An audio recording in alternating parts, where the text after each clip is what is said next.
Welcome to Season 9 of the Prosthetics and Orthotics podcast.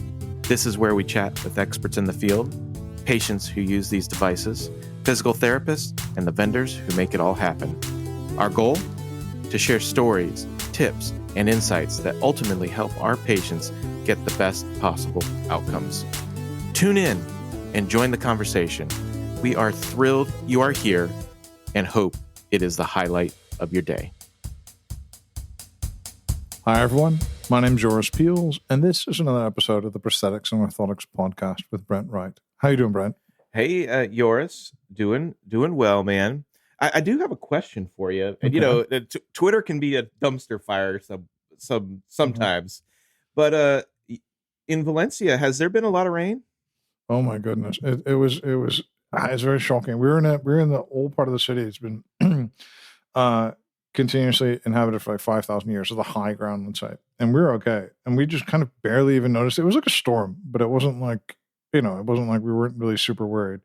But around us, there's a whole a lot of fields, a lot of vineyards, a lot of the whole orange harvest has been swept away, and a lot of villages have been really badly impacted. One of my friends, we moved into his house 2 weeks ago, and it got completely destroyed.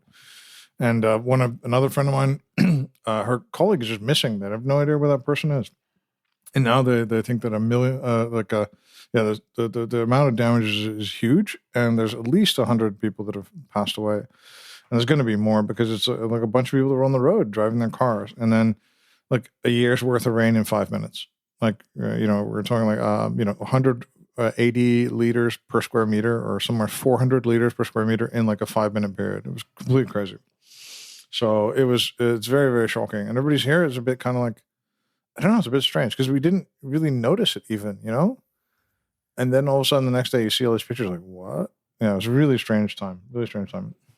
Yeah, well, and I don't know that I haven't seen it anywhere else other than that. And to be honest with you, the pictures look like they were photoshopped, the damage, the stacks of cars and all that stuff. And I was like, man, I got to ask Joris about that. No, it was basically like last year it didn't rain for 8 months. And then now all of a sudden, like with the earth kind of bone dry, not used to that. And just a year's worth of rain in 5 minutes. It was just a completely crazy event. And something similar happened in Mallorca like last year. And it happens around here. But no one's really kind of knows what to do. It's not like, Florida where it's like, oh, it's hurricane season. Let's board up the house and go to grandma's house or something, Nobody here is used to this. So everybody just, and the government didn't warn people properly. So everybody was just like, okay, I guess I'll go to work, or I guess I'll go to Madrid or whatever. And then, they got caught out in the open. So it was really, really tragic. And a lot of livelihoods are going to be very negatively impacted by this. But anyway, how about you yourself, man? You just got back from Guatemala and from 2 trips to Boston. Crazy, dude. That's crazy. How was Guatemala? Guatemala was very cool. So one of the things that I was super excited about, and it's something that you've encouraged me along the way, and I hope to share more about this. And our guests will probably have some things to think about this as well, or say about this, and that is this idea of centralized production, centralized design, decentralized production. So I intentionally handcuffed myself on this trip. So I did not take any of my design tools. I literally had my computer, my phone with comb scan, and that was it. And I had one specific patient that I knew that I was going to need something for, and I ended up using it for a couple other things. But it was a young pediatric patient. She's probably 4 years old or so, missing one arm and both legs. And I scanned with the comb scan app. I sent those files to Katie, who we've had on from Advanced 3D. While I continued to see patients and all that stuff, she was designing them. And then I have 2 bamboo printers, FDM printers down in Guatemala now. And so while I was continuing to see patients, I put those files on the printers, printed overnight, and I had 2 prostheses for this little girl in the morning. And I truly believe it's a great way to start. And I think it takes all the excuses away from clinicians saying, well, I don't know how to design. Well, you know how to scan and you know how to fit, and you may have a very inexpensive 3D printer uh, in your facility. So you can 3D print because somebody else can take care of the design. And we've done something very similar to this with Katie from Design to Live in Latvia. And now she's been learning to design. She has freeform and all that. And so she's becoming more and more independent, but she may have something, or she gets a bunch of patients in a row and she said, hey, can you help us out? And so we'll help her out and send her files back, and she uses the printer of her choice, and off to the races. So I know you've been trying to hammer that home to me, Joris, and I'm finally coming around. Well, I love it. It is like, think about it, just economically, the model is you are trained to be with patients, and you should be diagnosing and doing stuff with patients and working with them and establishing that relationship, and making sure you listen to, what their pain points are, literally and figuratively. I think it just makes so much more sense. And then the design, you design the stuff when you really need it, when it's got something completely crazy you've never encountered before, that's like completely like head scratchingly crazy. Then, okay, yeah, maybe you sit down then. But otherwise, it just makes so much sense to just design and fabricate remotely. And I think that's just going to really change your industry, I think. Yeah. Oh, 100%. And I think it's the gateway, right? So it's you have to have some skill to scan, but I mean, most people have an iPhone, because our electronic medical records, a lot of people use iOS for that. So many people have an iPhone, so you already have a scanner and you know how to fit, and you might have gone onto a website and bought the Halloween special for $300 for a FDM printer, and it works. And I think it's great. And I think the materials are there. 2 years ago, we didn't have really great materials that really adhered well, especially on the Z layer. But specifically with TPU now, you definitely get it. Yeah, I think it's cool. And did you bring other people with you in Guatemala, or did you go by yourself? Or so I had one other clinician, Audrey Larson, who's been. This was actually, I think, third or fourth time back. So she went. And then we just really had a small team. There's another couple that goes ahead of us to make sure all the stuff is working in the lab. And then my family went. So Meredith takes care of all the logistical stuff, getting patients back.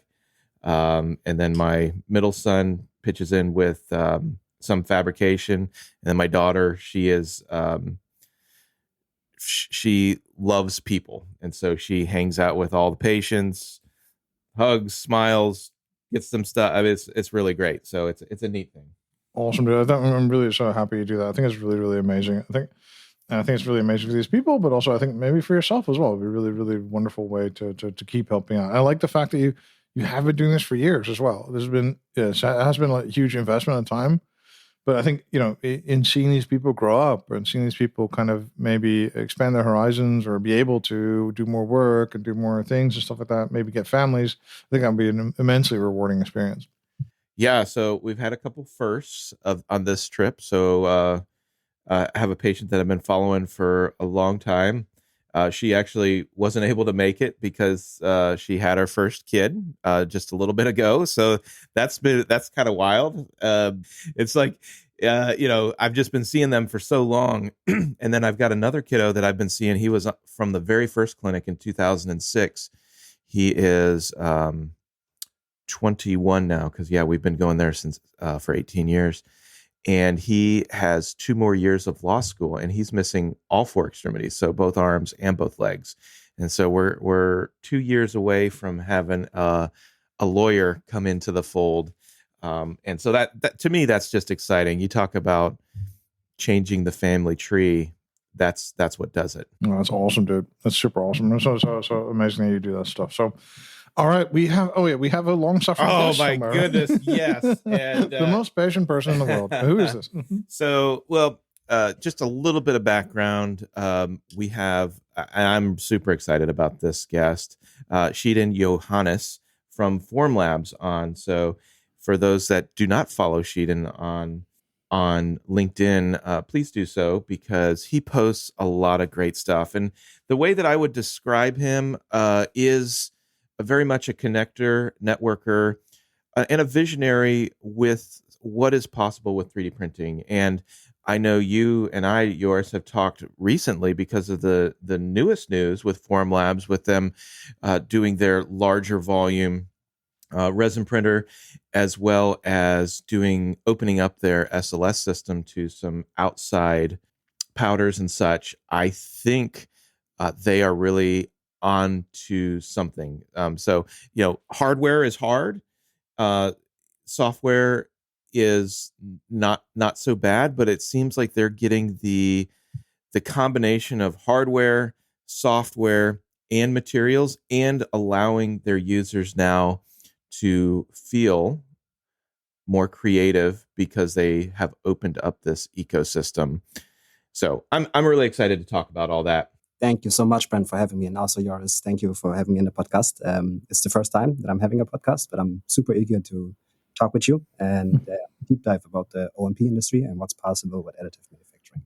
Well, that's super cool, man. Well, welcome here, Shiden. So first off, how did you get involved with 3D printing? What point in your life did you encounter the technology? I would say when I study industrial engineering, my heavy focus was actually in injection molding.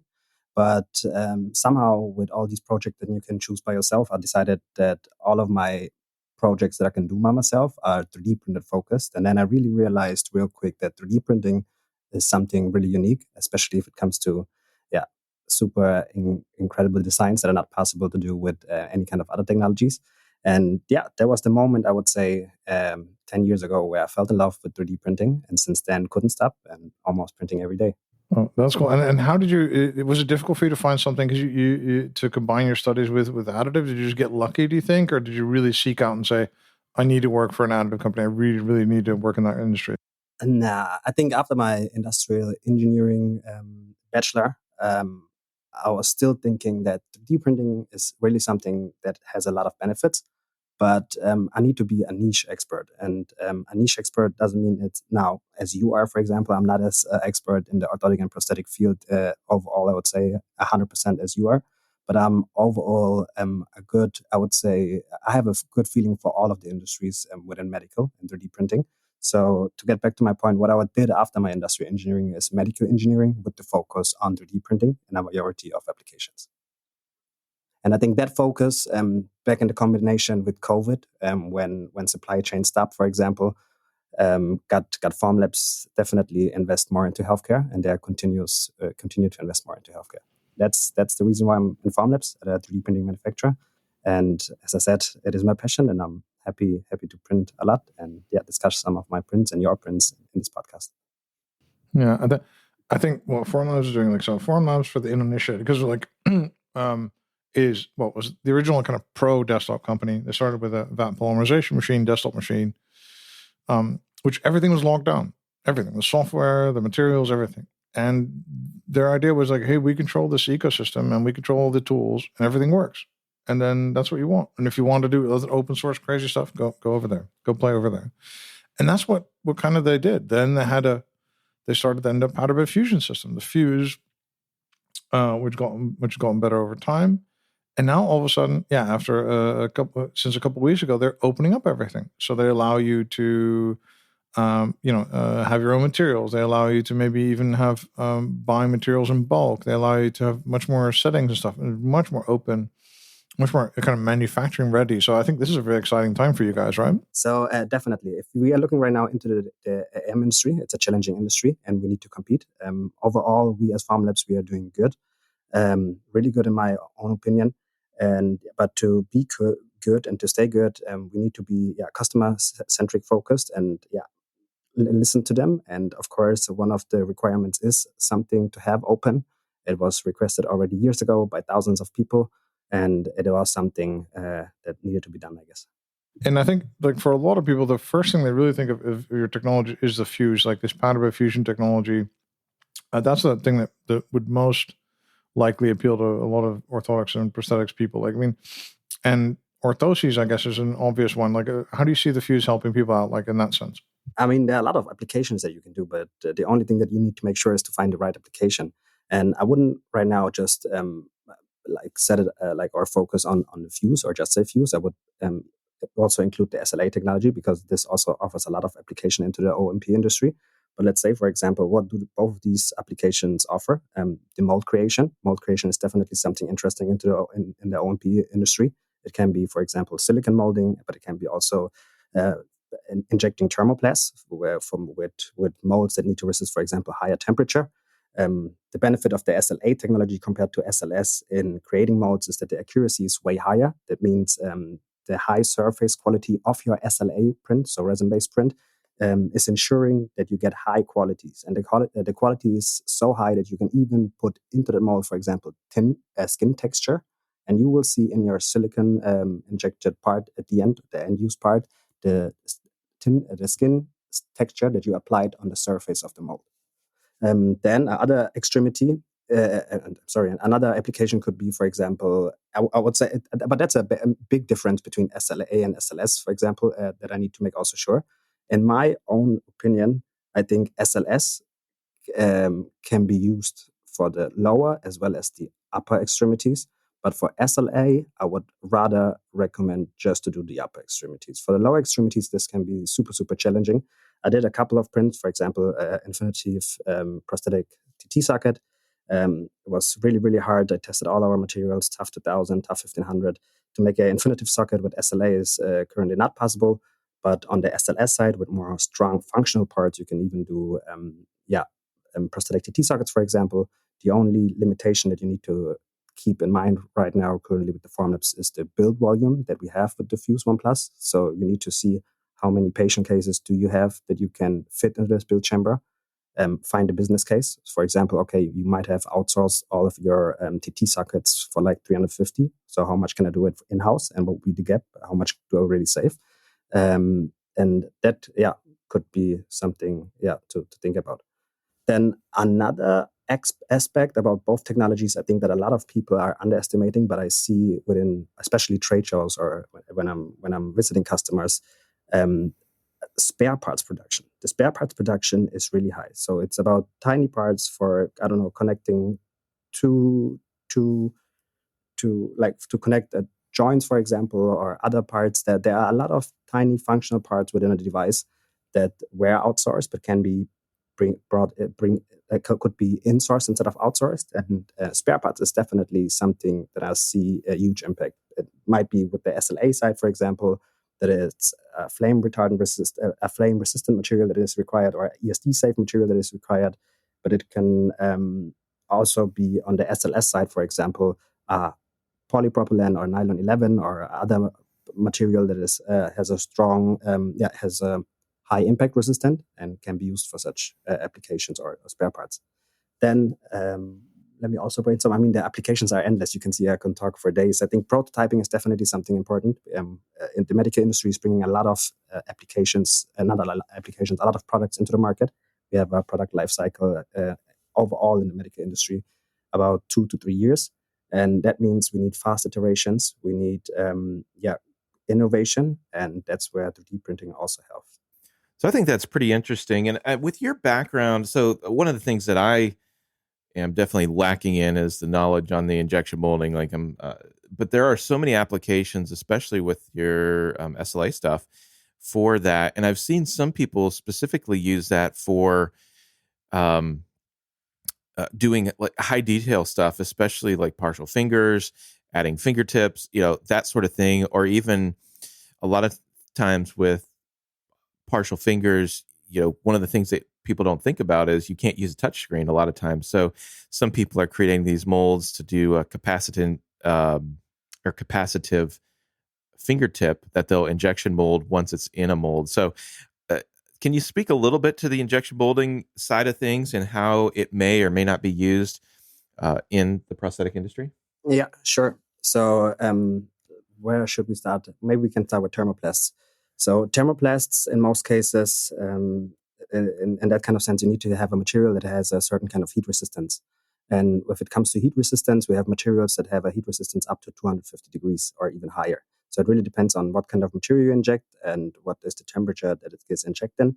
But overall, what we see is that we have, based on the temperature, let's say if you inject something, let's say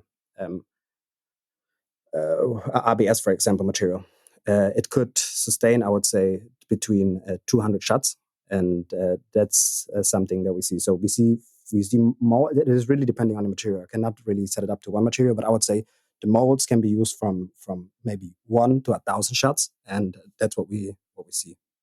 And then we got silicon molds. For silicon molds, I mean, in most cases, our clients use the standard clear resin, for example, just because, or any kind of other standard resin, because it's the cheapest resin in our portfolio. And then what they use would be like a separator medium in between the silicon and the mold to just peel off the silicon afterwards after it's cured. Wow. Yeah, I love that. And I'd like to, so one of the things, and you mentioned it, Shiden, is the build volume of the fuse. Yes, it is smaller. However, one of the things that I've found, most recently, especially dealing with some of the smaller FDM printers, is just because it's smaller doesn't mean you can't be creative. And so I think that's one of the interesting things, and I do think that the orthotic and prosthetic industry and the folks in it are some of the most creative people in the world when it comes to one-off prototype type of things. But can you share a little bit about the creativity that you've seen with people using like a smaller build volume, or even what you envision how something could be done, even though there is a smaller build volume? Definitely starting with the right application and with the application in mind, I would say. So how do people optimize our build volume currently? Finding the right application. So this could be, for example, rigid insole shells. Rigid insole shells, they fit, you can pack them quite well. The cost per part can be quite lucrative. And the device itself is something that is not too big, where also the cost itself makes sense. So either way, find parts that are, I would say, fist size large, if that makes sense, because that is my ground rule for really make SLS a lot more cost beneficial compared to SLA. Yeah, and so, but you're seeing, it sounds like a lot of assembly type of things too, right? So some modularity. Yeah, definitely, and that's the beauty that I see with all the technicians, because we are the ones that are just bringing the hardware to the market, or the tool that can make the innovators bring their ideas to life. But at the end of the day, our customers, so the CPOs, for example, they are the ones that are the specialists. They have all the knowledge. They understand exactly what the patient need. And based off the patient need, devices are coming out that I've never seen, but they perform better than anything else, I would say. Or they need to, they are showing in clinical research that it's bringing us steps forward. And that's, I think, is the most important part that we need to follow up. That's also something that I need to make sure. We need to make sure to always follow the regulations. So make sure that the device that you produced is properly designed, properly tested, and is sustaining the forces that it gets applied to. And then on the other side, I understand the technology. And if you understand the technology, and especially the material, the possibilities are endless. Well, and I think that's where I really appreciate what you've done as far as for the education for the field, is like you've inspired creativity as far as, hey, these are some of the things that you can do. But just because you can do them doesn't mean you should do them. I'm just showing you what is possible, and you're hoping to inspire other clinicians to create clinically relevant pieces, right? That are safe for patients and such. Because the whole idea is, it's not on the manufacturer to create these pieces. It's really on the clinician. So I love that you do that. And can you speak a little bit to, I know people have been following it for a while, this the partial foot that you've done for, is it Sydney? And kind of that journey? Sure. It was a wonderful journey, and it showed me how strong connected and how heartful, I would say, also the OMP industry is. So you need to imagine, I have a coworker which is called Marissa, and Marissa came to me and she was like, "Hey, Shiden, I have a friend, Sydney, and she lost her forefoot and she would like to talk to you." And now I told her at the beginning, "Hey, I'm a medical engineer, but that doesn't mean that I'm a CPO. So I could design something, yes, 100% sure. But I'm not Brand, for example. So Brand is doing this day in, day out. He understands exactly what is needed for the patient. So the little tiny details that you understand about this whole device makes the device itself the good device. So but what I want to say by that is I told her, hey, I cannot do it, but let's reach out. What I can offer you is my LinkedIn network and reach out to the O&P industry. Make a video of your partial foot. So what she had is cancer in the forefoot, clear cell sarcoma. And so to put it in a nutshell, she came over, I scanned her, I made an interview, a short video with her, which was about 60 seconds, I guess, uploaded the scans to LinkedIn or offered it to anyone who wants to have them, showed them the whole case. And what happened is within 24 hours, we had several people reaching out to me, offering their help for free, sending in designs. I think I had the first design in less than 24 hours. So also, again, thank you, Arthur. It is amazing to see what happened, what actually just happened through the internet. You need to imagine I'm reaching out over from Germany. The customer or the patient is coming in Germany to our office, uploading it into the internet. We got people in Nigeria, people in New Zealand, people in Canada, people in USA, and more cities working on that prosthetic device from different locations all over the world. Never seen the patient, and we had also already the first visit from Sydney after the whole first design iteration and testing. So what I want to say by that is we had all the designs getting in, we printed them, we called Sydney. Sydney came over.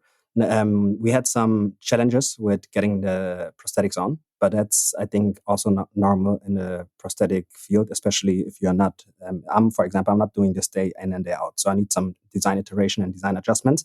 But the beauty about the story is that we are now working on making a lessons learned video from the iterations that we are, like the lessons learned that we are getting right now with this case. And that I think is beneficial for the industry because it shows you exactly, okay, hey, we printed this in material X, material Y, material Z.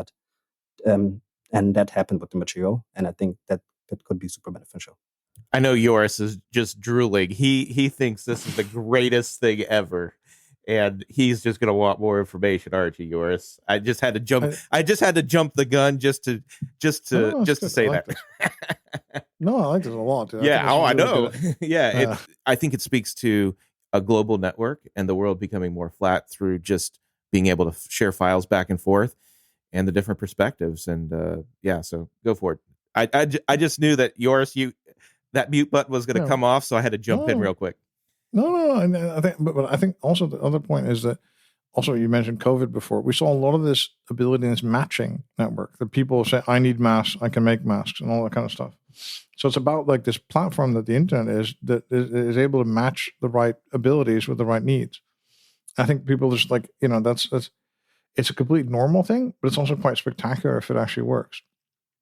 So I think that's a really powerful thing that we could do a lot more, and then we can have a lot more kind of codified ways of combining what people want to do and what some volunteer capacity or some skill, and combine that with a specific need, let's say.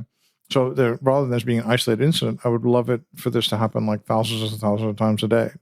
Yeah, and I think to that point, I mean, I think what I would love nothing more to do, and I don't know necessarily how to do it. I have my kind of network of people that I lean on that I would trust with the design side of things, but I'd love to develop this team of people on a global scale, so that is able to pitch in, so like, hey, are you okay taking a look at 2 cases a month or whatever, and they never have to leave the comfort of their own home behind their computer or whatever, but they're helping. And obviously that's the nonprofit side, but there is an opportunity, I believe, on the for-profit side. I mean, Joris, you've always said, hey, we should do something in, Costa Rica or something like that, where you have some of the centralized design, where you have a lot of skill and knowledge, tribal knowledge around CAD, especially like with the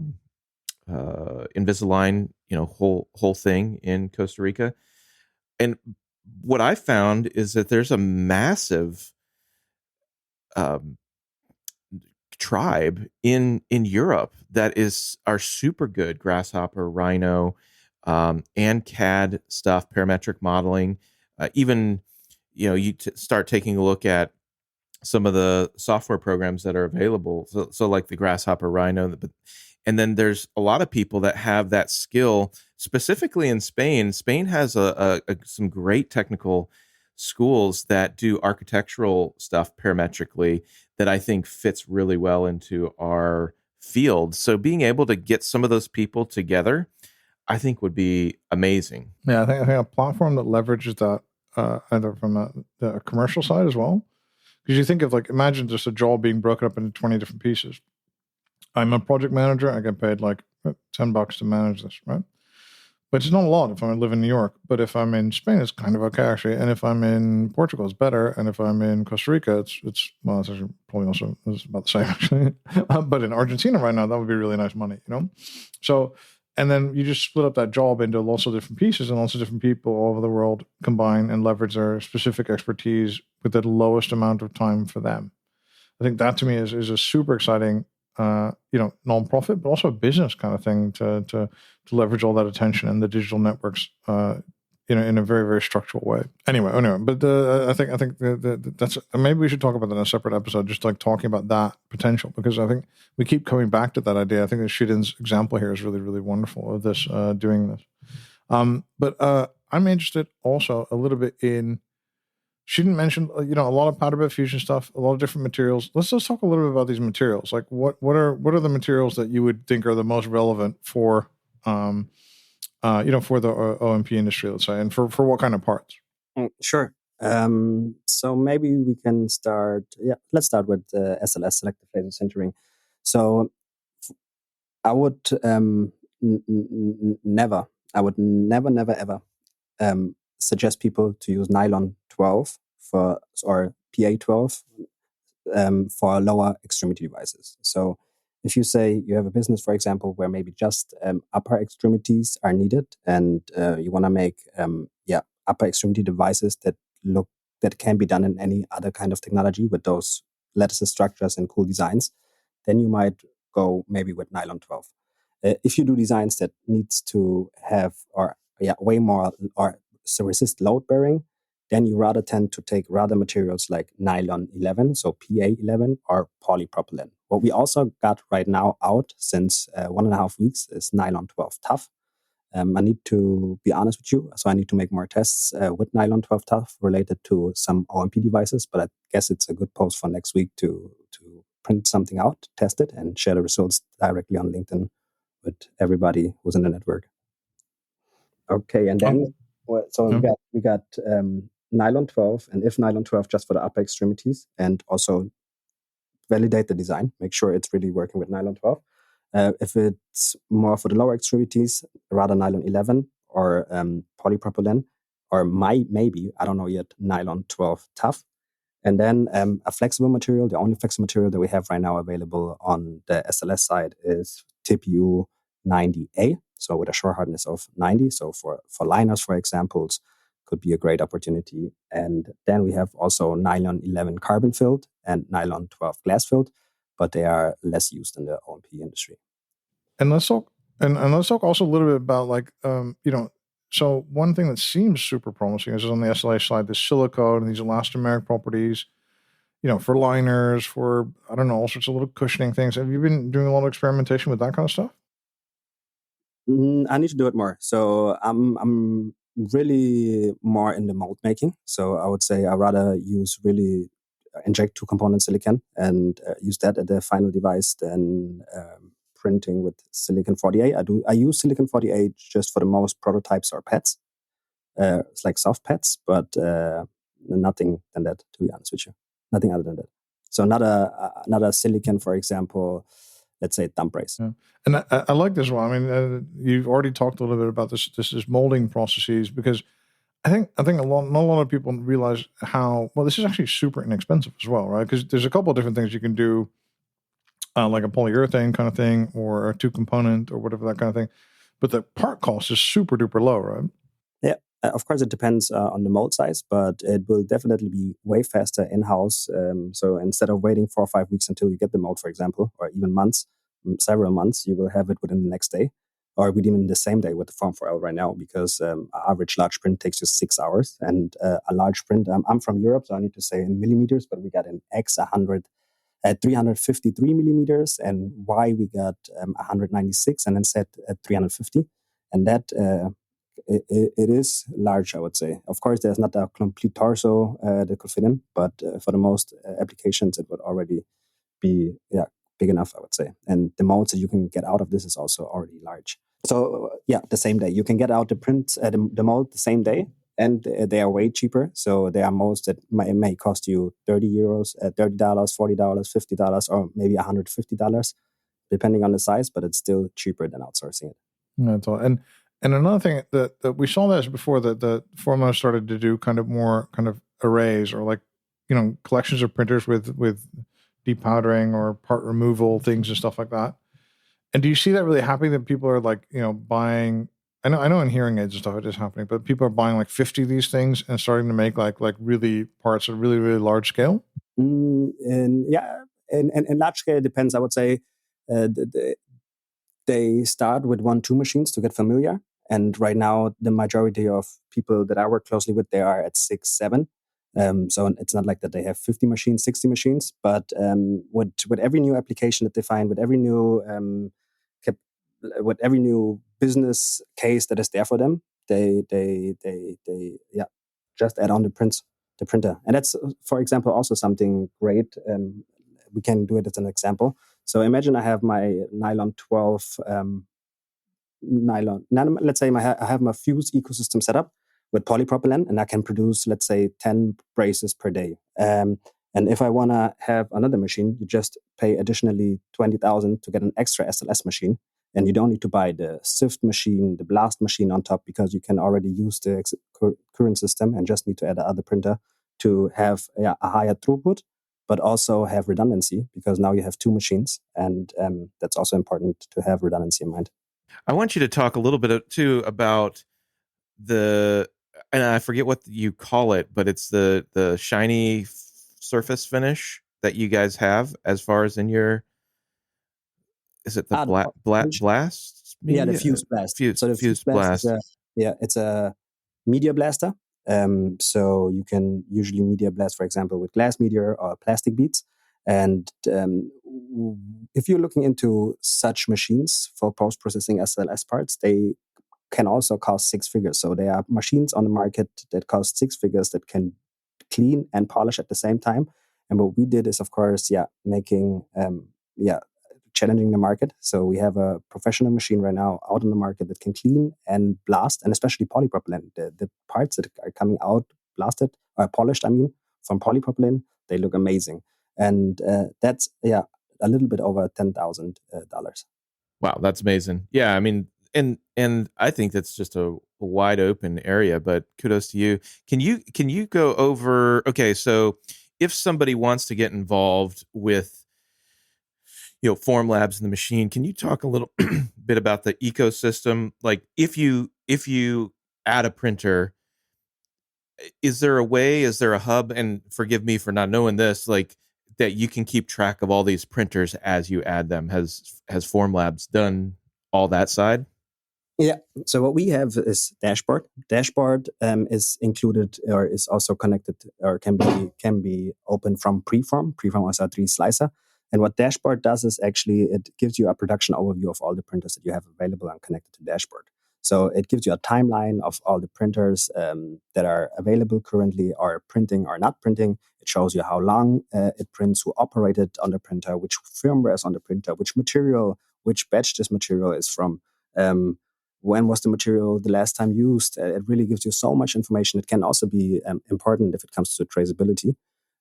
So definitely have a look at Formlabs dashboard and you can see what it can do. It offers so much, and I'm a little bit nervous, to be honest with you. It's my first podcast, so I might forget a lot of benefits of dashboard. But material consumption. If a material is running low and you need to get, for example, new material, it might warn you that you just have 20 kilograms on stock and you are running low maybe in a couple of weeks or days, depending on your capacity. So there's a lot of benefits the dashboard brings, definitely. I think that's great. I mean, it sounds like you guys have thought about a lot and thought about even the modularity in production, right? So we're not just talking about parts, but hey, if you've got an SLS machine and an SLA machine, keep being able to keep track of that and already have the groundwork for other things that are, potentially coming down the pike. Yeah, definitely. It's in the same timeline. I can see the SLA machines next to my SLS machines, and it's easy to overview all the prints. And then one more question. I think that if you were going to get, everybody just wants to get a first printer. Let's say I just want to have a simple shop. Not a lot of people want to get a first printer. They're always going to go to FDM because it's just simpler, right? And it's less expensive. And for those people to step up to kind of MGF system, that's a big leap, financially, also a lot of floor space, all that kind of stuff. So, but also like a powder bed fusion seems a lot of times like it's really messy. Like there's powder everywhere. You have to vacuum everywhere. How hard is it to adopt? If I have nothing, I have like a semi-office environment and I'm going to the powder bed fusion, like, is it, if I got all of your stuff, how do you guys make sure that it isn't like super messy and it's kind of easy to do?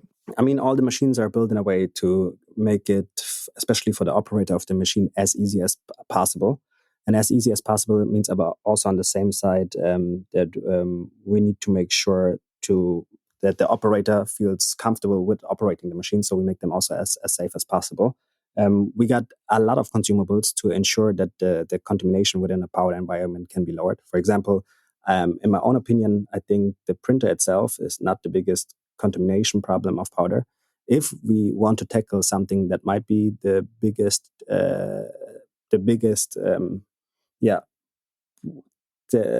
contamination of powder, might be the sift, so the post-processing station where you actually depowder the powder cake to get the loose parts inside that powder cake out, if it makes sense.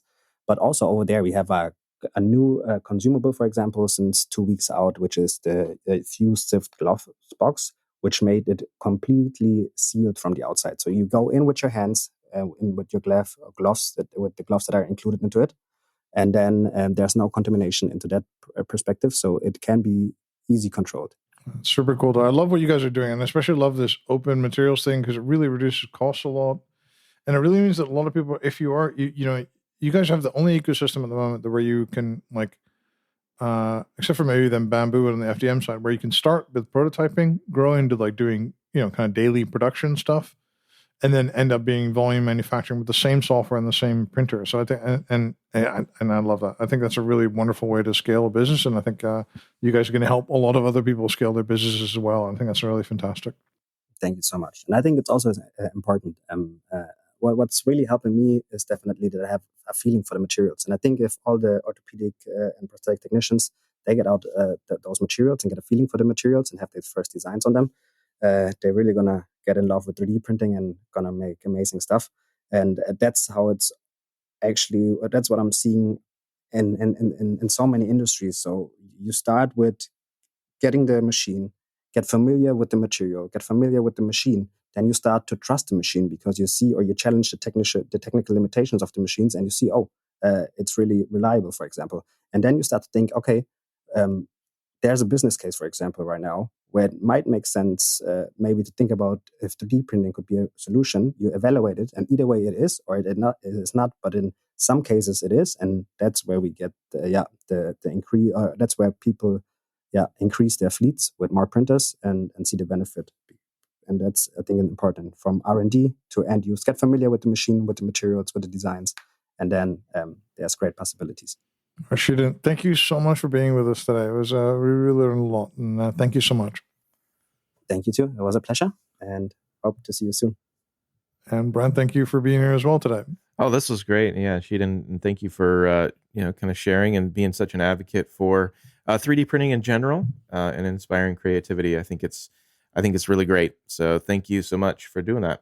And thank you very much for listening to the Prosthetics and Orthotics podcast. Have a great day. And that's a wrap for another episode of the Prosthetics and Orthotics podcast. Not just any episode, this is the 12th episode of season 9. So I'm really looking forward to season 10 coming in a few weeks. A special thanks to Shiden Yohannes for sharing his expertise and journey with us. If you enjoyed this episode, please kindly leave us a review. That would mean the world to us. If you want to catch up with us, please join us on LinkedIn and give us a shout via direct message. And until next time, we'll catch you on the next season.